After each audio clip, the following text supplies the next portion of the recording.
இங்கே வாங்க, இன்றைக்கி ஒரு சிம்பிள் சேலட் ரெசிபி பார்க்கலாம். இன்றைக்கி வந்து சுண்டல் வேவிச்சு வச்சுருக்கேன், உப்பு போட்டு வேவிச்சு வச்சுருக்கிறேன் ஒரு கப்பு.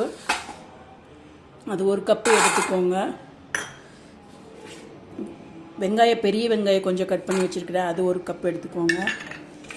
தக்காளி ஒரு கப்பு, கொஞ்சம் தேவையான அளவுக்கு. இங்கே வந்து குக்கும்பர், வெள்ளரிக்காய் அரை கப்பு எடுத்து வச்சுருக்கிறேன்.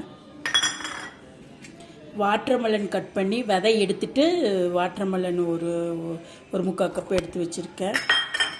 இதில் வந்து கொத்தமல்லி தழை கொஞ்சம் கட் பண்ணி வச்சுருக்கிறேன், கருவேப்பில் தழை அதையும் போட்டுக்கோங்க.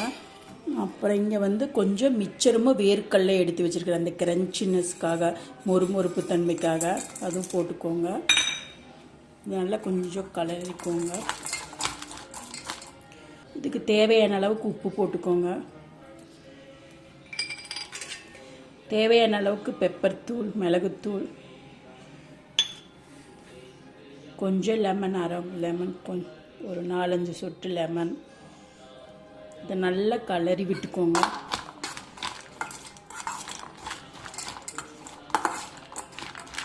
Healthy salad ரெடிங்க.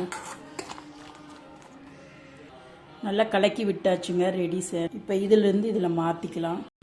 பாருங்கள் எவ்வளோ அருமையாக இருக்குதுன்னு பாருங்கள். நீங்களும் செஞ்சு பார்த்துட்டு எப்படி இருக்குன்னு சொல்லுங்கள். பாருங்கள், இதிலிருந்து இதில் மாற்றிக்காச்சு. டேஸ்டியான சேலட் ரெடி. நீங்களும் செஞ்சு பார்த்துட்டு எப்படி இருக்குன்னு சொல்லுங்கள்.